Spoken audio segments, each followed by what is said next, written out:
Hi అండి. ఈరోజు recipe ఏమంటో చూసేస్తామా. Sweet చేస్తున్నా, చాలా బాగుంటుంది, సూపర్గా ఉంటుంది. వీడియో పూర్తిగా చూడండి, వీడియోలో ఉండి పూర్తిగా చూడండి. అట్లే వీడియోని లైక్ సబ్స్క్రైబ్ కూడా చేసేసేయండి. ఓకే, అయితే ఇప్పుడు నేను అన్నీ తీసి పెట్టేసిన రెడీగా. ఇప్పుడు చెప్తాను చూడండి. ముందుగా పొయ్యి ముట్టించి ఒక కడాయి పెట్టుకోవాలి.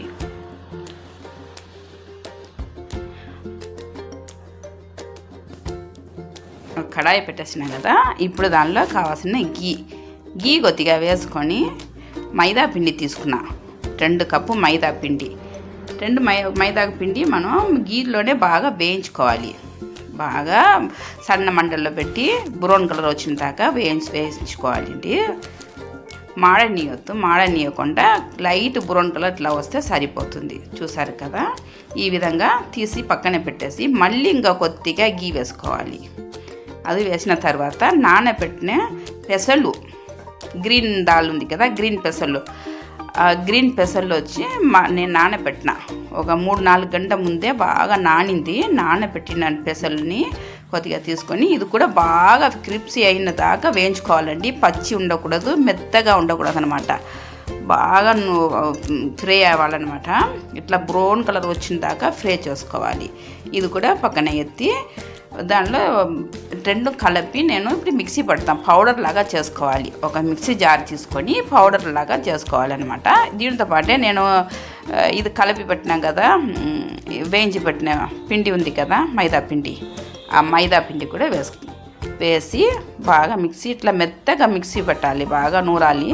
ఇట్లా మెత్తగా ఉండాలన్నమాట. బరక లేకుండా బాగా ఫైన్గానే చేసుకోండి. అప్పుడు చాలా బాగుంటుంది.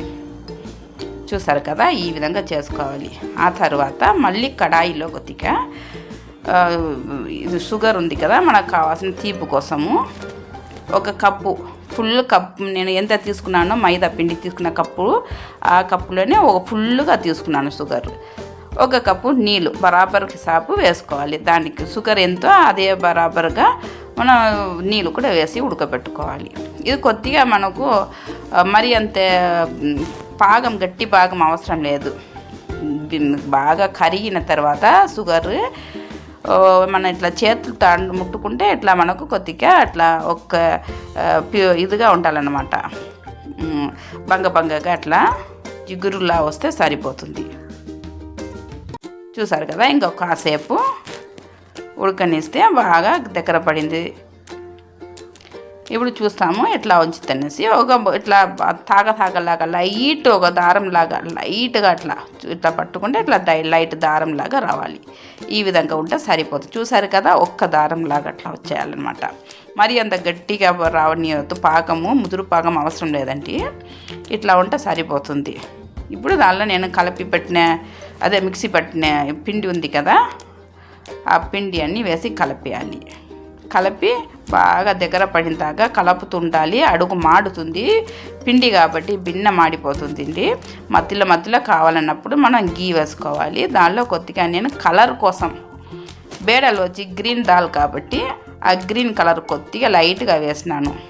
దానిలో కొబ్బరి తురుము కూడా కొద్దిగా వేసుకోవాలి. పైనుంచి అట్లా కొద్దిగా వేసుకుంటే లైట్గా సరిపోతుంది.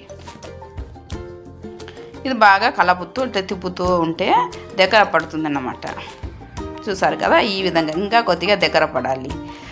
మనకు మరి అంత గట్టిగా అవసరం లేదు. కొద్దిగా మెత్తగా ఉండాలంటే ఈ టైంలో మనం తీసేస్తే మెత్తగా ఉంటుంది. మనం కట్ చేసి తీసుకుంటే మెత్తగా, నాకు కొద్దిగా గట్టిగా కావాలన్నమాట. అందుకనేసి నేను ఇంకా కాసేపు పొయ్యి ముందేనే ఉంటించి అట్లా తిప్పుతూ ఉంటే ఇంకా దగ్గర పడుతుంది అన్నమాట.